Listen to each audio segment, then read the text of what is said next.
शिवाजी महाराजांकडे आजोबांकडून आला. आजोबांकडून आला, नक्कीच आला आजोबांकडून. मग काय म्हणजे कशा प्रकारे त्यांचा आणि आजोबांचा कुठे रेफरन्स जाणो असं आहे त्याची नोंदी की आजोबांच्या त्यांच्या सहवासात राहिलेत नाही असा आजोबांचा असं डायरेक्ट फारसे कागदपत्र नाहीत, पण शिवाजी महाराजांचे मोठे बंधू कर्नाटकात जे वीरमरण आलं ते संभाजी महाराज, त्याच्यानंतर व्यंकोजी बाबा तंजावरचे पुढे गेलेले, आणि कोयाजी बाबा, ह्या 4 राजपुत्रांना शहाजी महाराजांनी बेंगलोरच्या किल्ल्यामध्ये शिक्षण दिलंय. म्हणजे 1640ला जेव्हा शिवाजी महाराजांचं लग्न पुण्यात झालं आणि निम्म्या पुण्यात मंडप घातलेला होता, कामकाजामुळं शहाजी महाराजांना तिथे यायला जमलं नाही, पण त्यांनी नवरा नवरीला लगेच भोवल्यावरून दुसऱ्या दिवशी कर्नाटकाला या म्हणून हुकूम दिलेला होता. तर शिवाजी महाराज तिकडे गेले आणि 2 वर्ष तिथं होते आणि शहाजी महाराजांनी लष्करी शिक्षण त्यांना दिलं. आणि शहाजी महाराजांचा सहवास हीच एक मोठी शाला होती. कारण नवगजी दरबार नावाचा दरबार मी त्या माझ्या कादंबरीच्या पहिल्या भागामध्ये लिहिलेलं आहे, त्याचे पुरावे आहेत, त्याच्यावर संस्कृत महाकाव्य आहेत, पर्नाल पर्वत आख्यान वगैरे अशी 2-3 काव्य आहेत.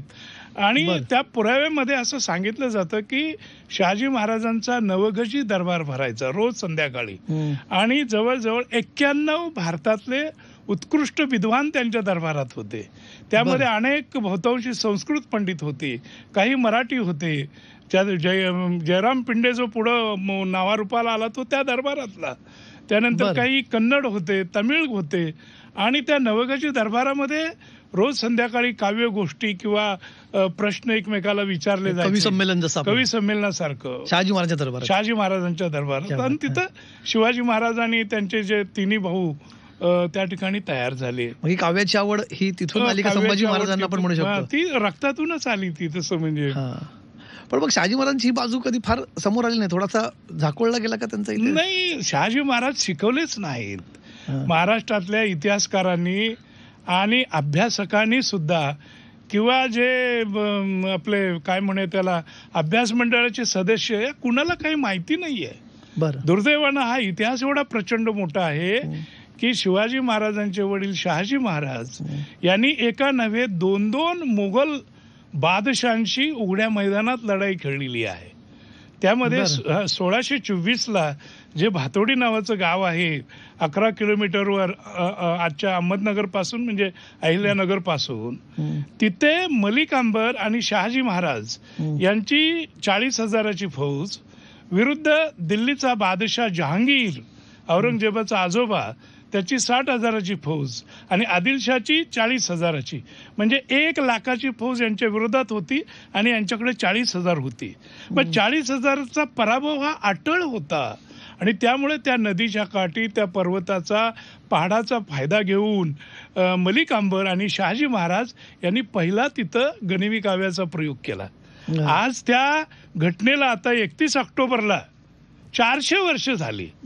म्हणजे मी तुम्हाला सांगतो, भातवडी हे असं पुण्यवान गाव आहे महाराष्ट्रातलं की संभाजी महाराजांच्या काळात आणि शिवाजी महाराजांच्या काळात सुद्धा उघड्या मैदानात मोगलांचा पराभव महाराष्ट्रातल्या कुठल्याही गावानं पाहिलेला नाही. तो मोगली फौजेचा पराभव ह्या भातवडीनं पाहिलेला आहे. पण लोकांचं दुर्लक्ष आहे. 400 वर्ष होऊन सुद्धा तिकडे कोणी गेलं नाही, जात नाही, कोणाला काही पडलेलं नाही. त्यामुळे खऱ्या इतिहासापासून आपण दूर आहोत.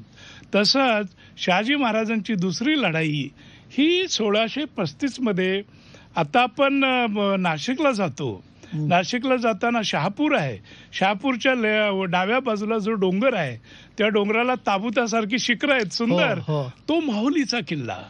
त्या माहुलीच्या किल्ल्याला शहाजहाननं वेढा घातलेला होता. आणि हा शहाजी महाराज आवरत नाहीत म्हणून त्याचं जे काम आग्र्याला चाललेलं होतं, लाल किल्ला आपल्या याचं ताजमहाल बांधायचं, ते ताजमहाल बांधायचं काम बाजूला ठेवून तो इथं आलेला होता शहाजहान. आणि 1635 मध्ये करार झालेला आहे, त्याला माहुलीचा करार म्हणतात. तो 7 ते 8 पानाचा करार आहे. तो पारसीमध्ये आहे, त्याचं इंग्रजीमध्ये भाषांतर आहे आणि त्याच्यामधल्या 3ऱ्या का 4थ्या कलमानुसार शहाजी महाराजांना बॅनिश केलंय, म्हणजे हद्दपार केलंय. आता तडीपार म्हणतो, त्याला तडीपार म्हणतो. तर शहाजहाननं त्यावेळेला काय म्हटलेलं आहे की शहाजी नावाचा मराठा ज्या पर्वताच्या पुढे उभा राहतो त्या पर्वताला पाय फुटतात.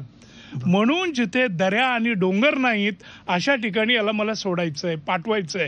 आणि म्हणून त्यांनी त्यांना हद्दपार कुठे केलं? विजापूरला केलं. म्हणून विजापूरच्या नोकरीमध्ये शहाजी महाराज गेले. अन्यथा 9